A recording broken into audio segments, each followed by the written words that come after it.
Bonsoir, on va faire une courte vidéo et on va s'intéresser à la dérivée de log de x. Alors je sais très bien que log de x est 1 sur x. Ce que je voudrais voir, c'est comment est-ce qu'on peut le retrouver de manière assez rapide, ou au pire essayer de comprendre d'où vient cette histoire de log de x, la dérivée égale 1 sur x. Pour ça, je vais avoir besoin de deux choses. La première chose, je vais avoir besoin de la dérivée des fonctions composées.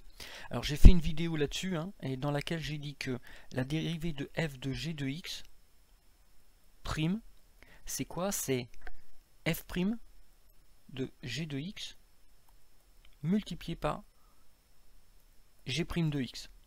Alors c'est important parce qu'une fois qu'on a bien compris ça, d'accord, on est capable de dériver des fonctions qui sont relativement complexes. Je vais prendre un exemple simple.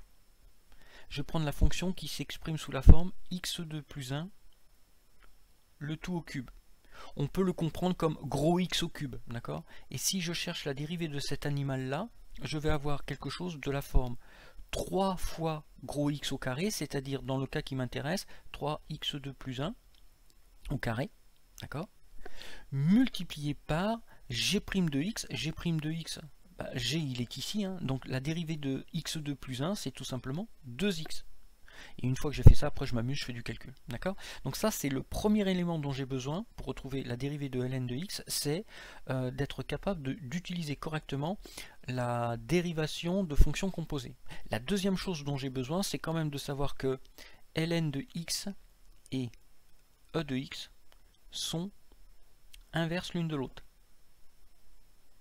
D'accord? Autrement dit, je peux dire que x c'est égal à quoi? Ça va être égal à quelque chose de la forme ln de e de x. De la même façon, je vais pouvoir dire que x est encore égal à e de ln de x. Ok? Donc ça, c'est bien le fait que ln de x et e de x sont bien des fonctions inverses.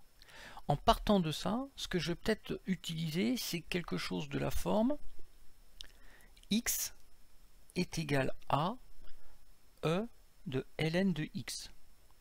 Si les fonctions sont égales, ce que je pourrais essayer de m'amuser de faire, c'est de calculer la dérivée de l'égalité, dérivation. Qu'est-ce qui va se passer? À gauche, la dérivée de x, c'est tout simplement 1. Et à droite, la dérivée de e de ln de x, c'est la dérivée d'une fonction composée. Et ici, ce que je vais écrire, ça va être e de ln de x prime, d'accord?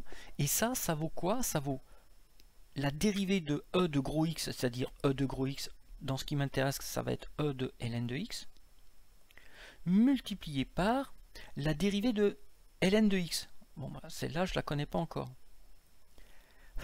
Ce que je peux quand même noter, c'est que le e de ln de x, je sais ce que c'est. Donc ce que je vais avoir ici, ça va être 1 est égal à x ln de x prime.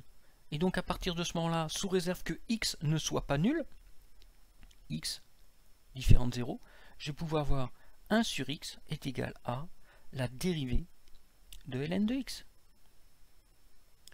Ce qui conclut cette petite vidéo en 3 minutes.